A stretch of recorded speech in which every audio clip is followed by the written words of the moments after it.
김포에 도시철도와 광역버스가 생긴다는 소식을 듣고 제가 1억 원을 갭 투자해야겠다고 마음을 먹었습니다.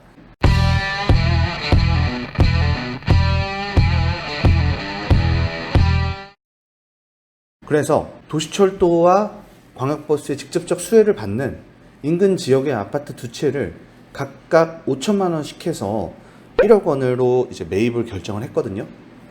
그때 당시에 제가 매입, 그러니까 투자를 해야겠다고 생각했던 결정적 이유는 두 가지였어요. 첫 번째로 강남 그리고 광화문 권역으로의 그 교통 공급 자체가 개선이 된다면 직장인들에 대해서 접근성 자체가 굉장히 좋아지겠다라고 느꼈고요. 두 번째로 저는 투자자였기 때문에 전세가가 얼마나 안정되어 있는지가 굉장히 제가 생각하는 투자의 포인트였어요. 근데 제가 보니까 워낙 오래된 아파트들이었고 전세가도 매매가 대비해서 80% 정도 수준이더라고요.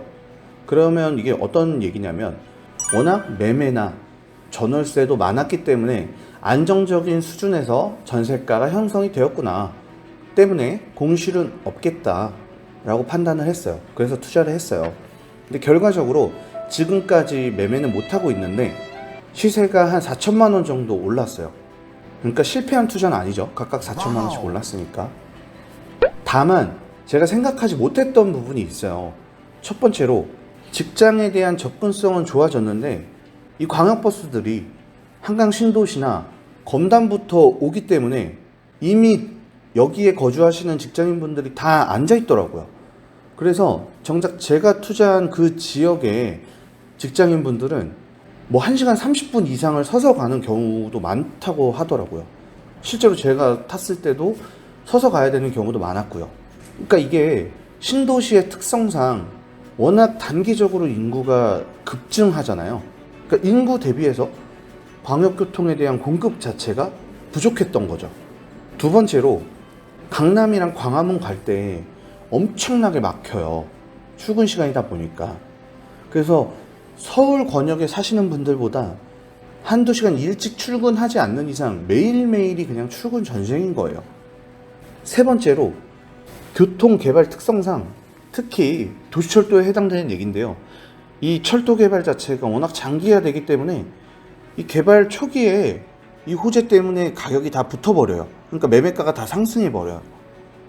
정작 지금까지 제가 갖고 있는데 이게 도시철도가 이제 다음 달에 생기거든요.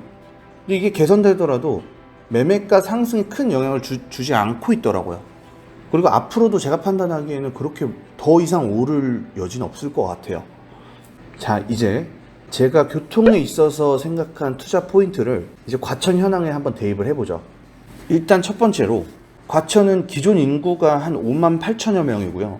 앞으로 생길 주암 뉴스테이가 14,000여 명이 들어올 거고요. 그리고 진식정보타운이 19,000여 명이 들어올 거고요. 그리고 3기 신도시가 18,000여 명이 들어올 거예요. 오랫동안 여기에 거주했던 기존 거주민들 5만 8천여 명의 인구가 2배 이상 증가하는 거잖아요. 현재 과천이 계획한 교통대책은 이수 및 광남권역으로의 접근성을 개선하기 위한 이 도로 계획들인데 제가 걱정하는 부분은 단기적인 공급 부족으로 인해서 김포와 같은 출근 대란이 일어날 수 있다고 생각을 해요.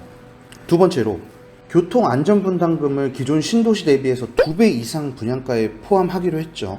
이 부담을 주기 때문에 아무래도 초기 투자 비용이 많이 들어가는 거잖아요. 그럼 이게 전세가를 높게 받으려고 할 거란 말이죠. 투자자들 입장에서. 그러면은 전세를 들어가실 분들에 대해서도 초기 비용 자체가 부담이 되는 거죠. 그러니까 전세가 자체에도 부담이 될 수가 있어요. 그리고 또 여기가 광역교통대책까지 포함이 되어 있거든요. 그래서 교통 개발이 되게 장기화될 수 있다고 전 봐요. 왜냐하면 광역교통은 제가 뭐 간단히 언급하면은 이수 IC, 양재 IC 이런 IC를 건드리는 대책들이기 때문에 이게 장기화 될 수밖에 없어요. 정리하면 초기 투자 비용도 크고 실질적으로 매각 차익을 얻기까지는 10년, 15년 이상의 시간이 걸릴 수 있다고 생각을 하거든요. 그래도 다만 접근성 자체는 너무나도 좋기 때문에 투자 그리고 또 전세 수요에 대한 걱정은 할 필요가 없을 것 같아요. 총 3가지예요. 업무 권역으로 가는 교통수단이 얼마나 다양한지 그리고 어디서부터 오는지를 잘 체크해야 될 것 같아요. 김포 사례처럼 종점이 멀면 멀수록 출근 여건이 윤택하지 못할 수가 있어요. 두 번째로 방금 언급했던 것처럼 광역교통대책이 포함되어 있기 때문에 김포 사례보다 더 장기화될 여지가 커요. 왜냐하면 IC들을 건드리는 이런 교통대책이기 때문에. 그렇기 때문에 교통대책이 얼마나 속도감 있게 진행되는지를 관심 있게 지켜봐야 될 것 같아요. 세 번째, 분양가에 교통안전분담금이 최소 4천만 원 이상 포함이 되기 때문에 초기 투자 여건 자체가 굉장히 부담스러울 것 같아요. 다만 원래부터 이수 강남으로의 접근성이 좋기 때문에 전세 수요는 저는 안정적일 거라고 보거든요. 그렇기 때문에 광역교통 자체가 굉장히 혁신적으로 당장 개선되지 않더라도 전세가에 악재로 작용하지 않을 것 같아요. 약 177명의 구독자 여러분께 제가 죄송스럽다는 말을 먼저 드리고 싶어요.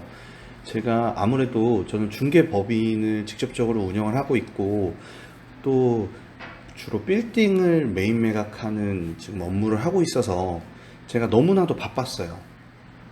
그렇기 때문에 제가 영상을 잘 올리지 못했는데 앞으로는 그래도 제 177명의 소중한 구독자 여러분들을 위해서 영상을 일주일에 적어도 하나씩은 올릴 수 있게끔 하겠습니다. 정말 죄송합니다.